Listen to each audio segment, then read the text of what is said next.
Today, the Techart TZE-01. What does that mean? It means that you put this adapter on your Sony FE lens and then put that setup onto your Nikon Z camera and use them together with autofocus. As you can see, this adapter is razor thin. There's just enough of a difference in the mount to sensor distance from Sony FE to Nikon Z to make this all happen. My current situation is that I have a small Sony setup and a slightly larger Nikon Z collection. I'd love to use the couple of Sony lenses that I have on my Nikon Z bodies, in particular the 24mm f1.4 G Master lens, which has proven to be a phenomenal lens for astrophotography. So we purchased this adapter. We plan to continue down our road with Nikon while also incorporating Sony. So for us, for the crossover appeal is really what made the adapter worth the investment. There are obviously pros and cons to using an adapter compared to the native lens. For one, a native lens is exactly that. It's the lens designed to work on your camera. And if you're using a Nikon Z lens on a Nikon Z camera, you know for certain that it was all designed and optimized to work together. Once there's an adapter in the mix, you are using the adapter to translate from one brand to another, and some issues can come up. However, with two systems in hand and a spirit of adventure, it's definitely something to consider. We only have two Sony lenses at the moment, the 24mm f1.4 G Master and the 24-70mm f2.8 G Master. The 24-70 f2.8 is significant to our testing because we have the Nikon Z version as well, opening the door for some apples to apples testing. Techart advertises that the TZE-01 autofocuses, has face and eye detection on the Nikon, and takes advantage of phase detect autofocus. All of this should help with performance. There are certain third-party lenses that they say the adapter is not compatible with, and they say it is not compatible with manual focus lenses. Also, Techart is open that there are bugs that they don't even know about yet. So, in general, for autofocus, Sony brand lenses should work. And incidentally, I appreciate the openness of Techart to say that there may be some issues. And I did find one, which I'll get to in a moment. First, the 24mm f1.4 G Master. Here's the deal. It worked great, with one exception. Here we have some astrophotography photos and some still images from our Aurora Borealis excursion. Great, right? Using a Nikon Z camera with a Sony lens. But here's what didn't work. When we set the camera for manual focus, we set focus and then took photos, the focus would snap extremely out of focus randomly after a few exposures or many exposures. It was very inconsistent. The focus ring was not moving, but these are focus by wire lenses, meaning that the focus can change if the lens simply gets the wrong ones and zeros from the camera or the adapter. In short, still images were great, but time lapses with the camera set to manual focus were not consistent enough to rely on, and our time photographing the Aurora Borealis was not the only time we encountered this issue. It is definitely something that happens randomly but consistently when using manual focus. Now onto the 24-70mm f2.8 lens.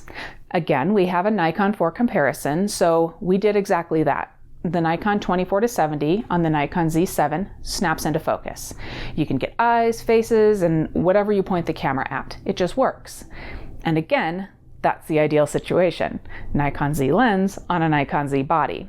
But as we said, let's push it with the Sony 24-70 f2.8, the Techart adapter, and the Nikon Z7. It works pretty well. It's pretty fast. It can hunt a little, and when going from mid-range to close-up, sometimes I had to give it an extra half press for it to wake up and remember to keep focus. Even in continuous autofocus. It's quite usable though. I would use it every day if I needed to. Eyes and faces are detected immediately with it, but it can take an extra half second or so to then focus on the eyes. I'm being picky, but it's important for me to let you know that it's not quite the same experience as having a native Nikon Z lens. Okay, we've got the Sony 24-70 with the Techart on. We're in face detection auto area on the Nikon. It's doing well. One eye at a time, challenging conditions, cracking off some pictures. So it's doing the job here. Let's go for total backlighting. It's picking up that eye most of the time, but we'll see how the Nikon does in just a moment with the same conditions. But the Sony right now with the adapter is doing quite well. Okay, so now we've got the Nikon on, and again, face with the harsh sunlight. Let's move a little closer and change the angle a little bit. Now we're getting the eyes really at the same rate as we did with the Techart, with the Sony. I am noticing that we are getting, in most cases here, we're getting the eye selector, where with the Techart we got one eye and we didn't always get the arrow. Well, oh, and let's go for the full backlit. The Nikon here, we got the face. Can't get the eyes in that situation with the harsh back. Oh, see, and there, just as I said it, it did. It hunted a little bit, but it did get it. So pretty good overall, very good overall. Single point, and we're just gonna move and lock focus. I'm going to set F8.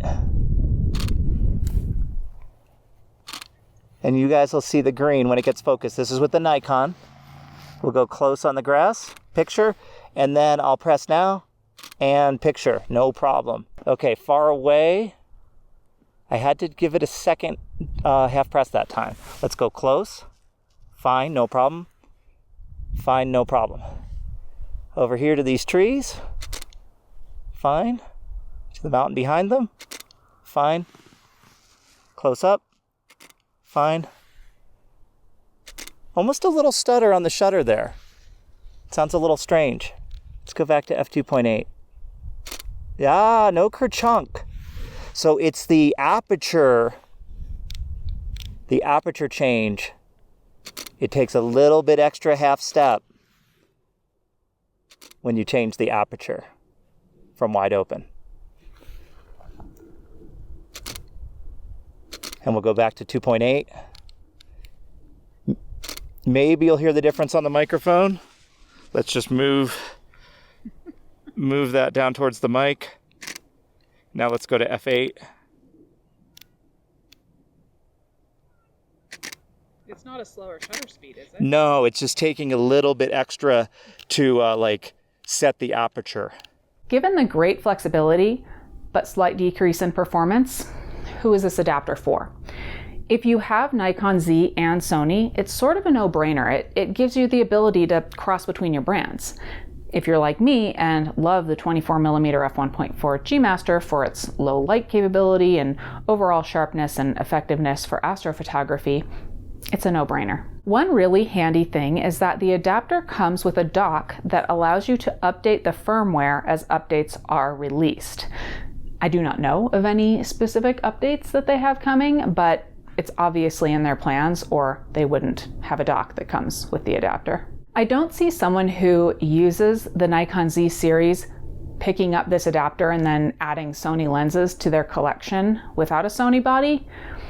This adapter, no doubt, is a niche product, but within that niche, it scratches the itch. I can't give it a 5 out of 5 stars because of the specific issue I had with changing with the camera set to manual, but it's a solid performer overall, and we'll certainly keep using it. That's all for today's video, but as always, I'm curious to know your thoughts.